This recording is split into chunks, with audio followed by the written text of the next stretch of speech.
Judul Masihkah Kita Mengeluh. Next. Ya, masihkah kita mengeluh? Saudara, saya mau tanya, pernah mengeluh? Bapak Ibu Saudara pernah mengeluh? Pernah. Nah, secara manusia mengeluh itu adalah normal, wajar, ya. Tetapi kita mau belajar bahwa firman Tuhan kita hari-hari ini mengeluh normal, mengeluh itu wajar, tetapi bukan gaya hidup anak-anak Tuhan. Bisa nangkap? Mengeluh itu wajar, mengeluh itu normal, tetapi mengeluh itu bukan menjadi gaya hidup anak-anak Tuhan. Nah, kita mengeluh itu adalah menyatakan susah karena penderitaan, kesakitan, kekecewaan, dan sebagainya, saudara. Nah, mengeluh itu identik dengan bersungut-sungut. Bahasa Ibrani-nya di bersungut-sungut itu adalah gonggu somos, yang artinya adalah menggerutu yang menjurus kepada satu tindakan memberontak. Ya, menggerutu yang menjurus kepada satu tindakan memberontak. Kita tahu bangsa Israel saat dia dituntun Tuhan keluar dari Mesir, waktu itu di Mesir dia berdoa menjerit-jerit sama Tuhan, minta menderita di Mesir, kemudian Tuhan sudah pakai mereka untuk bisa keluar dari Mesir sampai di perjalanan untuk menuju kepada tanah Kanaan. Terus dia tuh bersungut-sungut, memberontak kepada Musa, memberontak kepada Tuhan, memberontak dengan keadaan, banyak hal. Nah, pagi hari ini kita mau belajar apa sih kata Alkitab tentang mengeluh di tahun integritas. Di tahun integritas ini kita sedang dibenahi. Sekali lagi, kalau kita melihat ada kata integritas, berarti kita sedang dibenahi sedemikian rupa. Apapun yang Tuhan saat ini mau diri kita dibenahi oleh Tuhan, itu supaya hidup kita itu makin serupa dengan Kristus. Tadi di VOP tadi berkata bahwa Tuhan Yesus segera datang. Nah, kita ini gembala sedang mempersiapkan Bapak Ibu Saudara untuk menyongsong kedatangan Tuhan itu yang kedua kali dengan cara dipersiapkan. Kami sedang mempersiapkan Bapak Ibu Saudara supaya nanti saat Tuhan Yesus datang yang kedua kali, kita siap menyongsong Dia dan kita diangkat Dia. Amin. Dengan karakter integritas yang sudah diubahkan Tuhan. Nah, hari ini kita mau belajar tentang apa kata Alkitab tentang mengeluh di tahun integritas ini. Kita mau sama-sama lihat dalam Ratapan pasal 3. Ratapan pasal 3 ayat 39.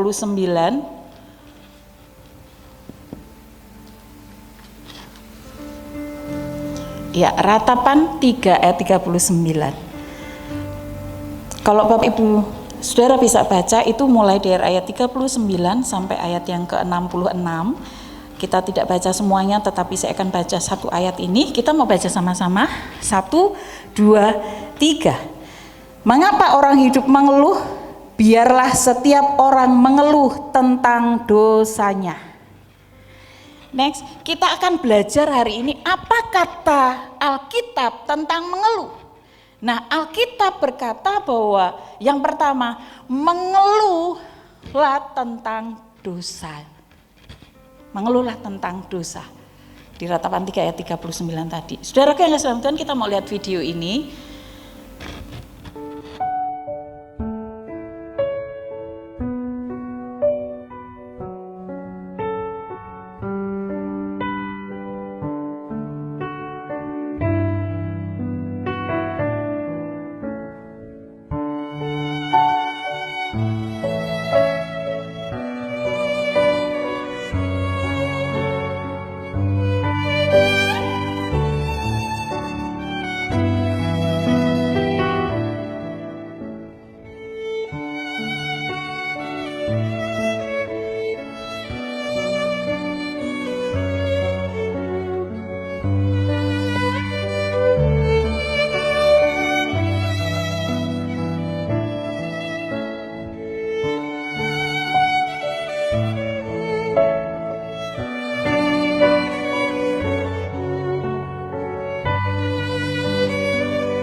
dosa. Saudara, ada banyak keluhan yang sesungguhnya kalau kita mau jabarkan dari 1 sampai 100 hari ini, detik ini, saya percaya kita semuanya akan mendaftarkan satu-satu itu komplit banget, bahkan kurang 100. Bisa mengeluh tentang anaknya, bisa mengeluh tentang istrinya, bisa mengeluh tentang suaminya, bisa mengeluh tentang tetangganya, bisa mengeluh tentang kucingnya, bisa mengeluh tentang anjingnya, bisa mengeluh tentang hidupnya, bisa mengeluh tentang sakitnya, bisa mengeluh tentang pekerjaannya, bisa mengeluh tentang gereja, bisa mengeluh tentang pelayanan, bisa mengeluh tentang penghasilannya, bisa mengeluh tentang cuaca ini. Ada banyak sekali yang kita keluhkan hari-hari ini. Tetapi firman Tuhan hanya catat satu saja. Kalau engkau boleh mengeluh, mengeluhlah tentang dosamu. Hanya ada satu ternyata yang boleh kita keluhkan. Dari sekian banyak yang kita keluhkan hari-hari ini, Tuhan hanya berkata, pernah enggak kita mengeluh tentang dosamu? Saudara, tentang dosa yang kita perbuat di mana kita seringkali kita sadar atau tidak sadar itu kita melakukannya. Sehingga Tuhan mau berkata sesuatu yang melenceng dalam hidupmu itu keluhkan itu di hadapan Tuhan. Nah, kenapa kita harus mengeluh tentang dosa, saudara? Kita mau belajar bahwa lewat pikiran kita, lewat hati kita, lewat perasaan kita, lewat sikap hidup kita, itu kadang melenceng dari apa yang Tuhan mau dalam hidup kita. Nah, saudara, kenapa kita mengeluh tentang dosa? Karena keluhan itu tanpa disadari hanya untuk kesenangan diri kita sendiri, untuk jasmani kita sendiri. Kalau kita lihat video tadi, yang punya helikopter, yang punya mobil mewah pengen punya helikopter, yang punya mobil mewah sampingnya tadi pengen lihat, aduh enak ya kalau punya mobil mewah gitu, cuman penghasilanku enggak cukup. Yang mobilnya sudah cukup bagus pengen, yang makanya bilang seandainya aku punya mobil yang kayak gitu, enak kayaknya tempat duduknya, enggak mogok-mogok kayaknya. Yang sudah punya mobil juga masih mengeluh tentang apa? Seandainya yang punya motor pengen, seandainya aku punya mobil kayak gitu. Yang punya motor pun masih mengeluhkan, yang punya sepeda masih ngeluh pengen punya motor. Ini keluhan demi keluhan, keluhan demi keluhan. Saudara, tanpa kita sadari keluhan itu sesungguhnya untuk siapa? Untuk diri kita sendiri. Ya, untuk kesenangan diri kita sendiri, untuk jasmani kita sendiri, yang seandainya aku punya itu aku akan bahagia, seandainya aku bisa seperti itu aku akan bahagia. Saudara, tanpa disadari bahwa kesenangan itu untuk diri sendiri itu hanya ada di dunia ini saja, untuk diri kita selama di dunia ini saja. Karena setelah mati, Bapak Ibu Saudara, apakah dibawa mobil, helikopter, sepeda begitu dibawa? Enggak. Sakit kita apakah tetap dibawa? Enggak. Anak kita yang selama ini kita keluhkan apakah dibawa? Enggak. Hanya di dunia ini saja. Tetapi tanpa kita sadari bahwa sedangkan dosa itu urusannya sampai di kekekalan. Kalau apa yang kita keluhkan hari-hari ini seperti yang deretan dari 1 sampai 100 mungkin kita daftarkan, itu sesungguhnya untuk daging kita, untuk jasmani kita, untuk dunia ini. Tetapi untuk dosa itu urusannya sampai di kekekalan. Kalau tidak diselesaikan. Ya, kalau tidak diselesaikan itu sampai di kekekalan dan dibawa, tidak hanya cukup sampai di situ, tetapi Tuhan terus bawa. Karena apa? Karena ada pertanggungan jawab di dalam setiap hidup kita di hadapan Tuhan. Oleh sebab itu, saudaraku yang kasih dalam Tuhan, ini yang Tuhan mau. Mulai mengeluhlah dengan dosa kita, mulai mengeluhlah dengan apa yang kita buat yang hari-hari ini tidak berkenan di hadapan Tuhan, bereskan, cepat-cepat dibereskan. Ada akar kepahitankah hari ini? Masihkah engkau terus marah-marah dalam hidupmu? Masihkah engkau ngomel-ngomel terus di dalam hidupmu? Masihkah engkau saat ini terus ngerundel dengan apa yang saat ini engkau sedang alami? Saudara, Tuhan ajar, itu hanya di dunia. Kalau kita tidak cepat-cepat selesaikan, itu sampai ke di kekekalan, engkau akan bertanggung jawab di hadapan Tuhan. Matius 12 ayat 6, Tuhan minta pertanggungjawaban di hadapan Tuhan, kita di hadapan Tuhan. Kemudian, mengapa sih kita harus mengeluh tentang dosa? Karena dosa itu menjadi penghambat putusnya hubungan kita dengan Allah. Saudaraku yang kasih dalam Tuhan, kalau kita melakukan sesuatu hal yang tidak berkenan di hadapan Tuhan, kalau kita peka dengan Tuhan, maka kita tidak akan bisa menikmati akan hadirat Tuhan. Ya, kalau ada sesuatu sedikit saja tidak berkenan di hadapan Tuhan, kita tidak akan pernah bisa menikmati kebaikan Tuhan. Kita tidak akan pernah bisa menikmati hadirat Tuhan yang luar biasa, itu nggak bisa. Susah. Kenapa sih doaku tidak dijawab-jawab Tuhan? Salah satunya ini, ada dosa yang menghambatnya. Tidak bisa berhubungan dengan Tuhan.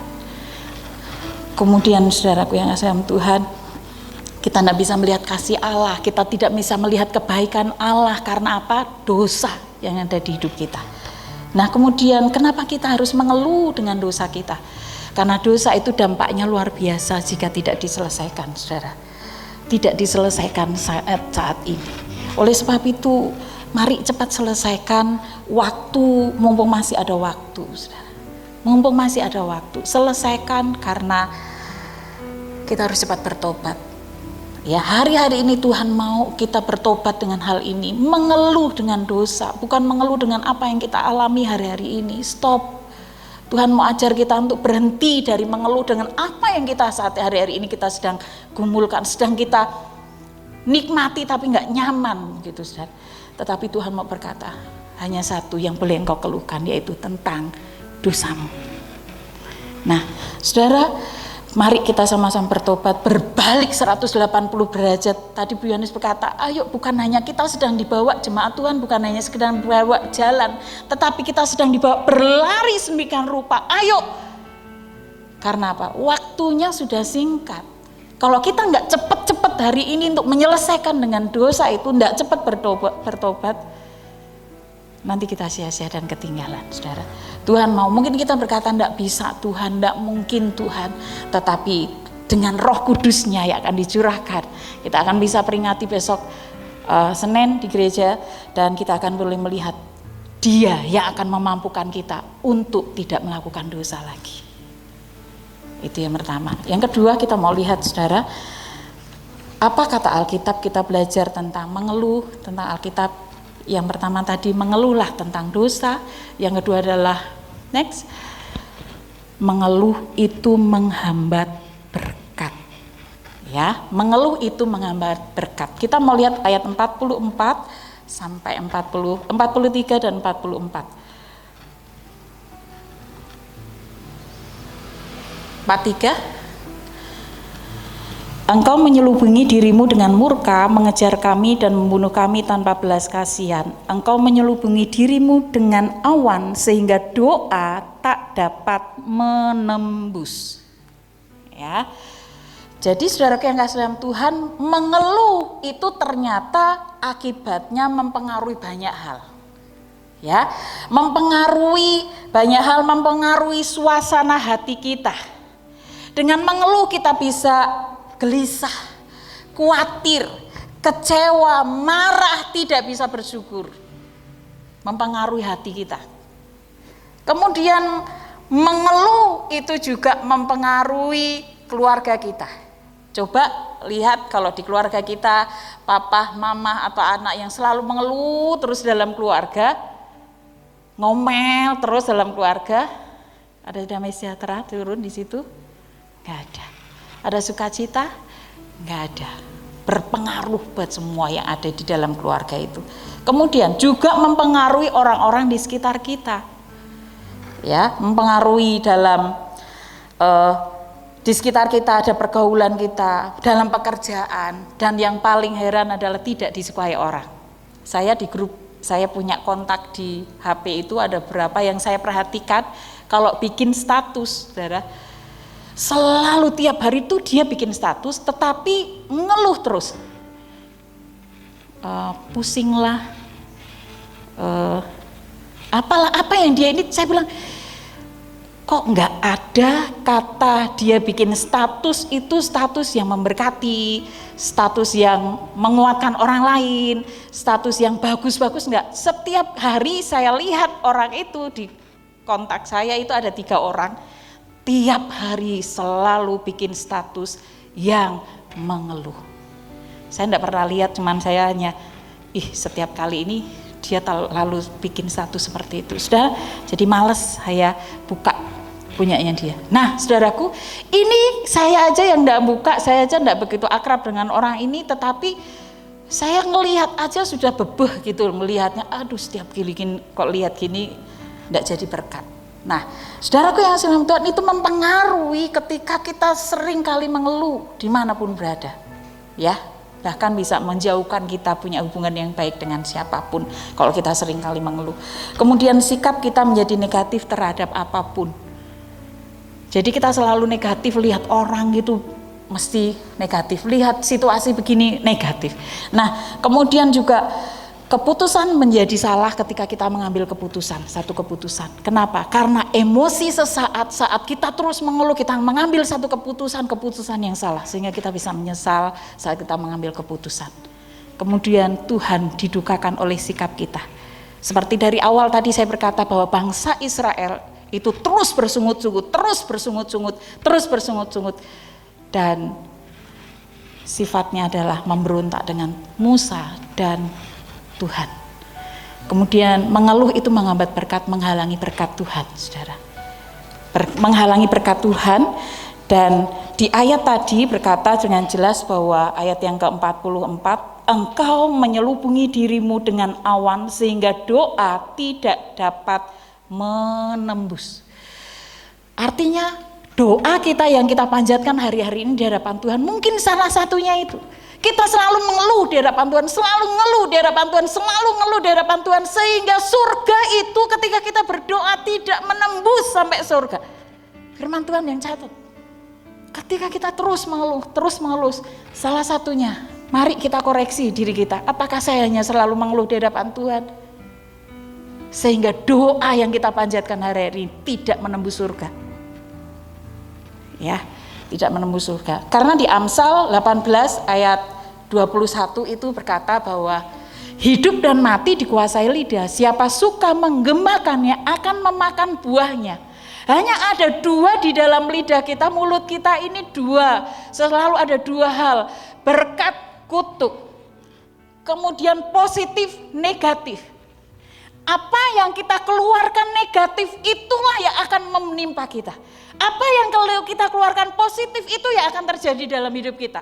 Sehingga tidak ada 2 hal yang menggantung. Ada 2 hal itu, mana yang kita pilih. Siapa menggemakannya, negatif, keluhan itu yang akan terjadi.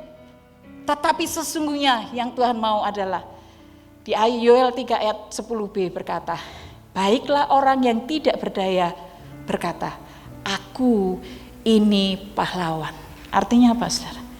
Iman kita, perkataan kita, mulut kita, ada perkataan-perkataan iman yang berkata, mungkin kita tidak berjaya hari ini, mungkin kita tidak bisa apa-apa, tetapi Tuhan berkata, aku ini pahlawan. Artinya apa? Ada sesuatu yang Tuhan mau dalam hidup kita melakukan, mengatakan, mengimani dengan luar biasa janji-janjinya Tuhan. Amin. Jadi di situ Tuhan mau katakan bahwa ketika kita terus mengeluh dalam hidup kita, tidak akan pernah ada berkat. Karena apa? Yang melakukannya sesungguhnya mulut kita sendiri. Apakah kita terus mengeluh? Itu yang akan terjadi dengan keluhan. Hal-hal negatif. Tetapi ketika kita berkata, Tuhan, mungkin hari ini aku gak punya uang, mungkin aku hari ini hanya segini Tuhan, tetapi aku percaya Tuhan pasti berkati, tapi aku percaya pasti akan tolong. Aku sakit Tuhan, tapi aku percaya aku akan sembuh, pasti Tuhan akan menolong aku. Ini yang Tuhan mau, saudara.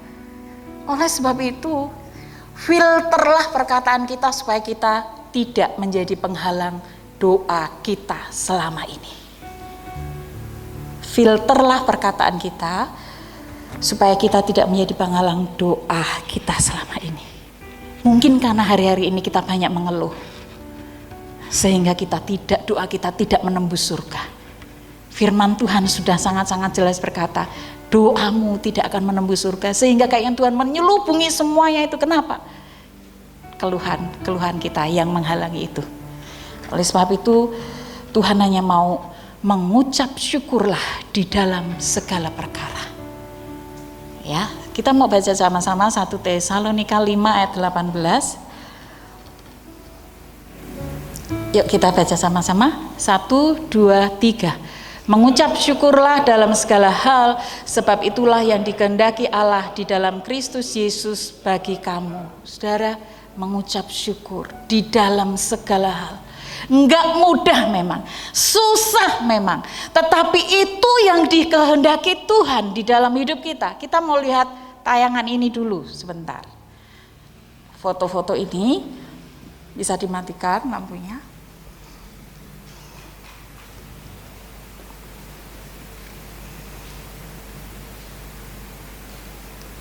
Terus lanjut. Bukan.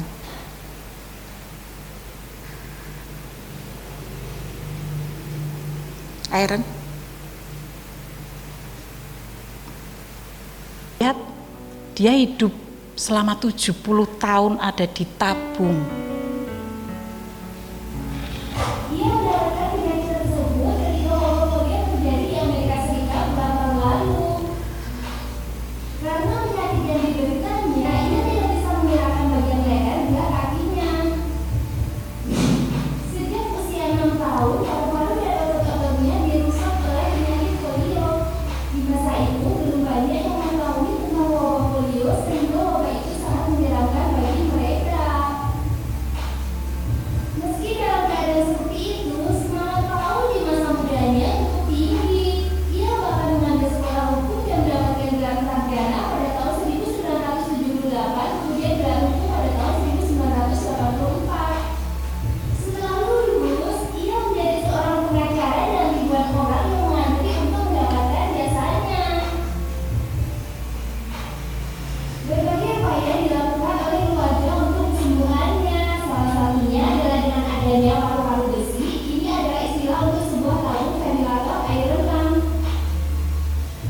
Ventilator ini berbentuk seperti sebuah tabung raksasa dilapisi besi yang berfungsi untuk menstabilkan tekanan udara pada paru-paru yang lemah. Alat ini diciptakan oleh seorang dokter dari Harvard University, Philip Brinker. Dengan seluruh tubuh tertutup pada air tenggelam, dalam kesehariannya ia dibantu oleh pengasuh yang membantunya makan, mencuci wajah di pagi hari, menyikat gigi dan bercukur. Sedangkan di atas meja, kepalanya dikelilingi oleh teknologi yang menghubungkannya dengan dunia luar seperti telepon dan komputer dan keperluan lainnya untuk menunjang pekerjaannya.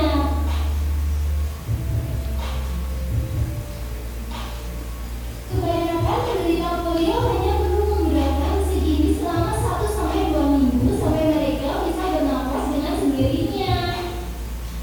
Namun, bagi penderita polio dengan kerusakan permanen pada paru-paru mereka, mesin ini seakan menjadi bagian dalam hidup mereka seperti halnya yang dialami Paul Alexander, pengacara hebat dan manusia terakhir yang masih menggunakan paru-paru besi.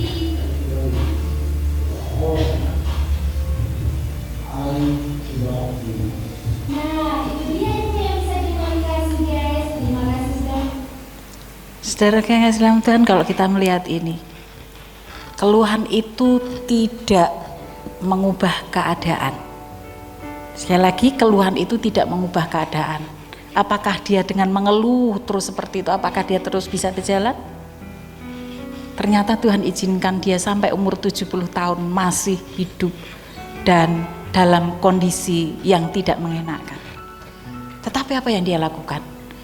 Dia mengucap syukur dengan keadaan yang ada. Sehingga prestasi yang Tuhan taruh dalam hidupnya, ketika dia mengucap syukur keluar dari hatinya, keluar dari hidupnya, justru Tuhan buat dia menjadi pengacara yang diberkati Tuhan. Hari ini Tuhan mau katakan buat kita semua, apapun yang kau keluhkan hari-hari ini, Tuhan tahu.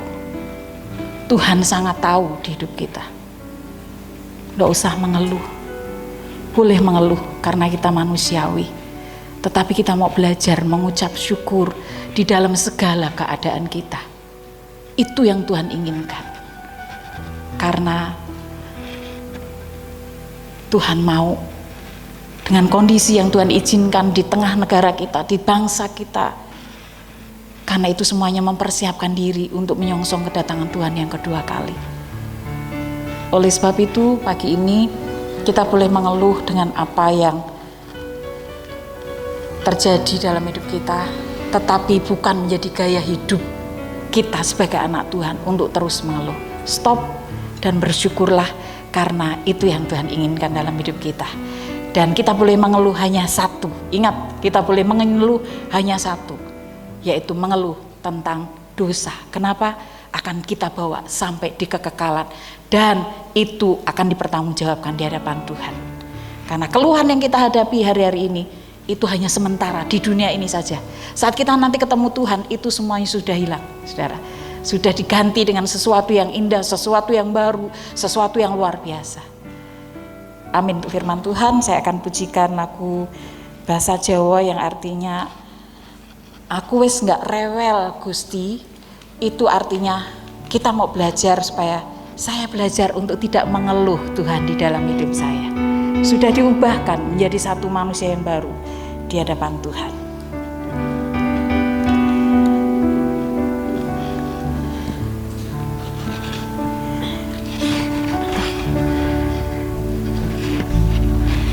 Aku wis gak rewel Gusti, aku wis gak rewel Gusti, nglakoni sing wis dadi kersane. Aku wis gak rewel,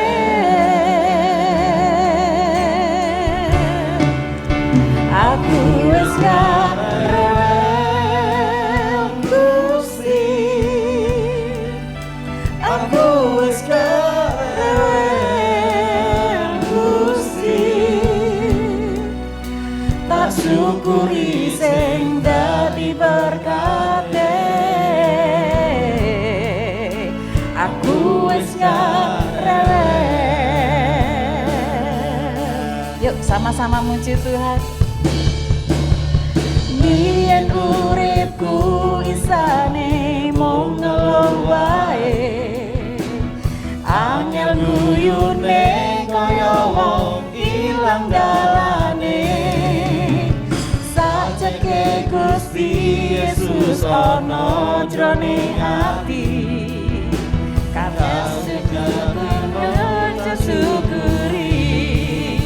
Aku wis gak rewel Gusti, aku wis gak rewel Gusti, lakoni sing wis dadi kersane. Aku wis gak rewel, aku wis gak rewel Gusti. Kita bangkit berdiri sama-sama yuk memuji Tuhan. Aku wis gak rewel Gusti, tak syukuri sing dadi berkate. Aku wis gak rewel,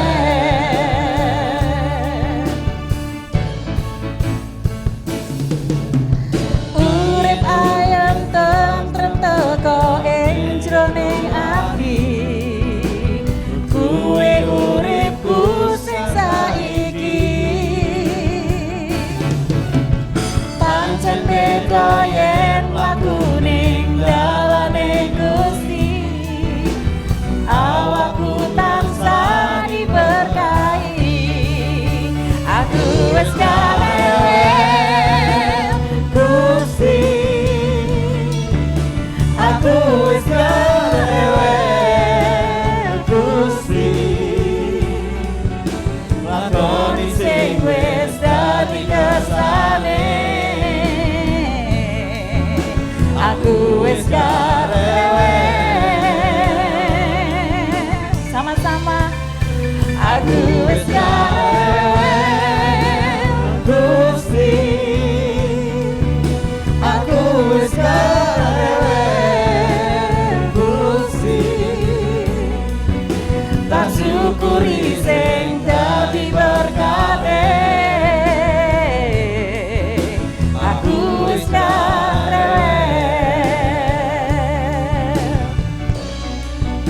Tak syukuri sing dadi berkate. Aku wis gak rewel. Tak syukuri sing dadi berkate.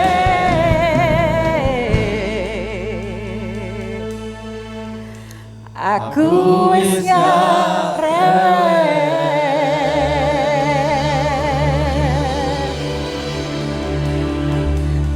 Amin untuk firman Tuhan. Saudara yang kasih dalam Tuhan, mari. Aku wis gak rewel Tuhan.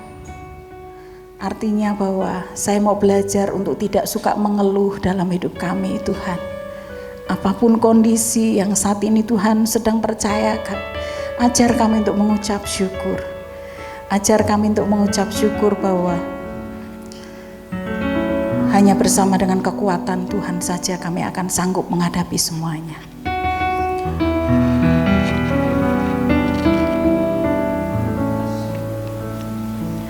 Bukan dengan kekuatanku Tuhan. Kepada wajah-Mu dan berseru, pertolonganku datang dari-Mu. Peganglah tanganku, jangan lepaskan. Kaulah harapan dalam hidupku. Kepada wajah-Mu dan berseru, pertolonganku datang dari-Mu.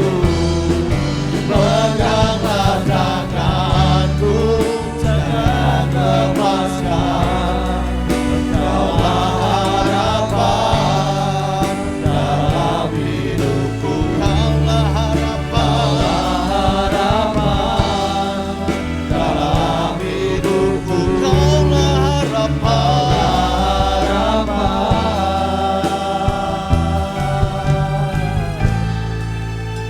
dalam hidupku. Haleluya, haleluya, haleluya.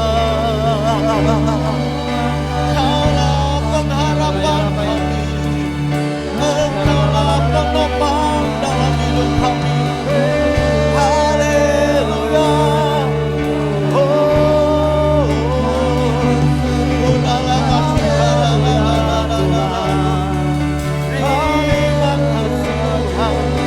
Terima kasih Yesus, terpujilah nama-Mu Tuhan. Haleluya. Terima kasih Bapa, terima kasih Yesus, terima kasih Roh Kudus. Haleluya, haleluya. Bapa surgawi, Bapa di dalam nama Tuhan Yesus, kami bersyukur dan terima kasih buat waktu yang baik yang Tuhan berikan untuk kami pagi hari ini ada di tempat ini untuk memuji memuliakan nama-Mu. Kami percaya ini kesempatan kami menikmati karya-Mu Tuhan dalam ibadah kami pagi hari ini. Oleh karenanya Tuhan kami bersyukur untuk pimpinan-Mu dari awal, pertengahan hingga di penghujung ibadah kami. Biar apa yang kami lakukan dalam ibadah kami pagi hari ini, baik itu pujian kami, penyembahan kami, baik korban syukur kami, musik kami, firman-Mu, semuanya boleh berkenan kepada-Mu. Bahkan lewat ibadah ini roh kami terus disegarkan, iman kami terus diperbaharui, supaya kami menjadi umat Tuhan yang tetap kuat sekalipun di perhadapan badai yang silih berganti. Tapi kami percaya Tuhan menjadi kekuatan buat kami, supaya kami tidak menjadi anak Tuhan yang terus mengeluh, tetapi kami tetap terus bersyukur, karena kami tahu di balik ucapan syukur ada kekuatan ilahi. Di balik ada ucapan syukur kami boleh melihat mujizat demi mujizat yang Tuhan nyatakan. Terima kasih Bapa, terima kasih, terpujilah nama-Mu. Dan firman-Mu telah kami dengar pagi hari ini, biar itu semuanya termaterai di hati kami. Dan firman-Mu tidak akan kembali dengan sia-sia, tapi firman-Mu menjadi berkat buat kami semuanya. Dan setiap kami hari pagi ini yang melayani, tidak seorang pun yang kelewati, tapi semuanya boleh diberkati Tuhan. Dan ketika kami pulang, ada sukacita, damai sejahtera Allah melimpah dalam kehidupan kami. Terima kasih Bapa, kami tidak lupa berdoa menyerahkan persiapan ibadah kami nanti sore. Allah Roh Kudus yang terus memimpin, dan Allah Roh Kudus yang terus mengurapi hamba-hamba-Mu, memampukan mereka untuk dapat mengerjakan pelayanan yang ada. Dan jemaat Tuhan yang sudah mendaftarkan diri, tidak ada yang membatalkannya, tapi datang dengan hati yang penuh ucapan syukur dan hati yang tetap terus menyala-nyala dalam Tuhan. Terima kasih Bapa, terima kasih. Dan kami terus berdoa juga untuk ibadah, untuk dalam rangka ibadat ya Tuhan Yesus pencurahan Roh Kudus-Mu Tuhan, besok Senin mulai dan seterusnya. Tuhan memimpin supaya jemaat Tuhan juga dapat mengikuti ibadah-ibadah dalam rangka pencurahan Roh Kudus Tuhan, supaya Kau boleh terus diperbaharui dalam kehidupan rohani kami, dan kami tetap menjadi umat Tuhan yang terus bersemangat dalam mengiring Tuhan. Terima kasih Bapa. Sebenarnya kami akan berpisah yang lain, seperti Tuhan menuntun kami pada waktu kami berangkat, demikian pada waktu kami pulang penyertaan Tuhan sempurna bagi kami semuanya. Terpuji-pujilah nama-Mu, dalam nama Tuhan Yesus Kristus kami sudah berdoa, bersyukur buat kehadiran-Mu, lawatan-Mu, pertolongan-Mu dalam ibadah kami pagi ini. Haleluya, haleluya. Mari Bapak Ibu dan Saudara dikasih Tuhan, keangkat kedua tangan kita akan terima berkat kepada Tuhan. Tuhan memberkati engkau dan melindungi engkau. Amen. Tuhan menyinari engkau dengan wajahnya, memberi engkau kasih karunia. Tuhan menghadapkan wajahnya kepadamu dan memberi engkau damai sejahtera. Sekarang saudaraku kasih Tuhan, pulanglah dan terimalah berkat dari Allah Bapa, kasih sayang dan Tuhan kita Yesus Kristus, serta persekutuan yang kuat kuasa Roh Kudus menyertai kita sekalian mulai saat ini sampai Maranatha. Yang percaya dan berkati Tuhan kita sepakat berkata amin. Tuhan Yesus memberkati kita sekalian. Amin.